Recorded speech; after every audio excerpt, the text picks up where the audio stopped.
For thousands of years, wars were won and lost by the sword.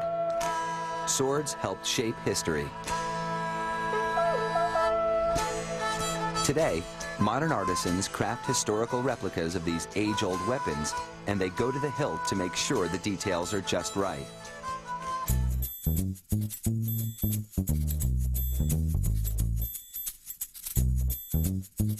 This reproduction of a medieval sword harkens back to the days of knights in shining armor.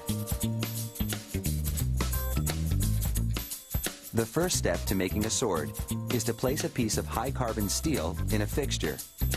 Computer-guided blades carve out the basic shape of the sword with all the specifications of the original. Centuries ago, a blacksmith would have done this painstaking job by hand, but this machine is much faster and creates a much more consistent cut.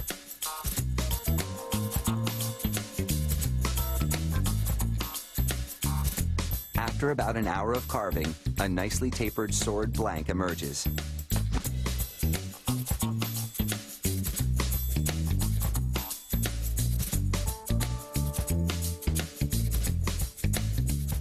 The blank is submerged in hot liquid salt, a critical step that softens the steel to eliminate stresses created by the carving.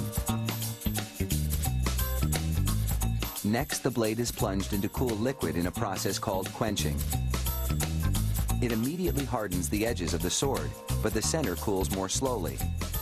This allows the sword to retain flexibility, giving the blade a springy quality. Using a belt grinder, sword makers fine-tune the blade's shape and hone its edges.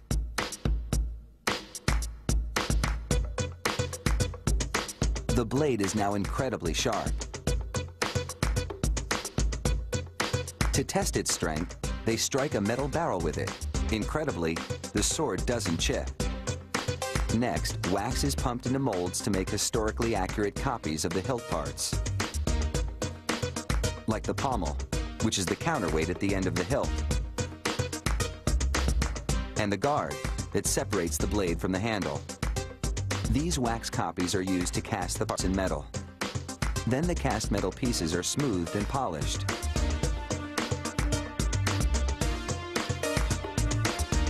They smooth away the rough edges on this sword guard and hone its profile. Grinding the pommel is a challenge because it has so many curves and angles.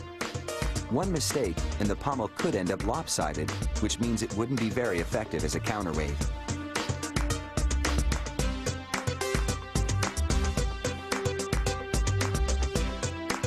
With the blade in a padded vise, the guard slides onto the tang, where it's cushioned with a piece of plastic and a metal pipe. Then, a sledgehammer pounds it into position.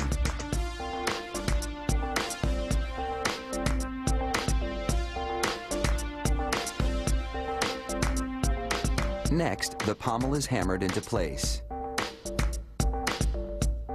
And finally, a small piece of steel called a peen block is slipped on. Heat from a torch softens the peen, so it spreads as it's hammered down.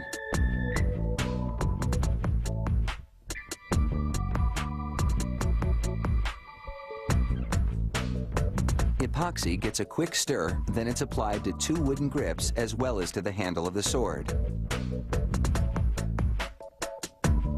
Then the grips are clamped into place.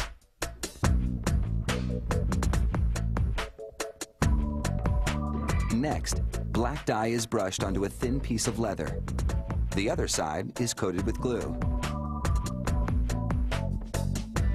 This glue and dye-drenched leather is then wrapped around the wooden handle.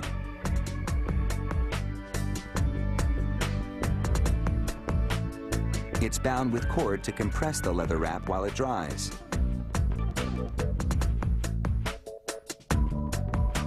Now it's time to brand the blade with the maker's insignia. Chemicals etch the mark into the steel 4/100th of an inch deep.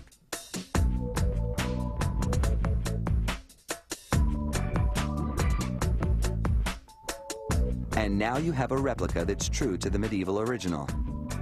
A piece of art that takes you back in time at sword point.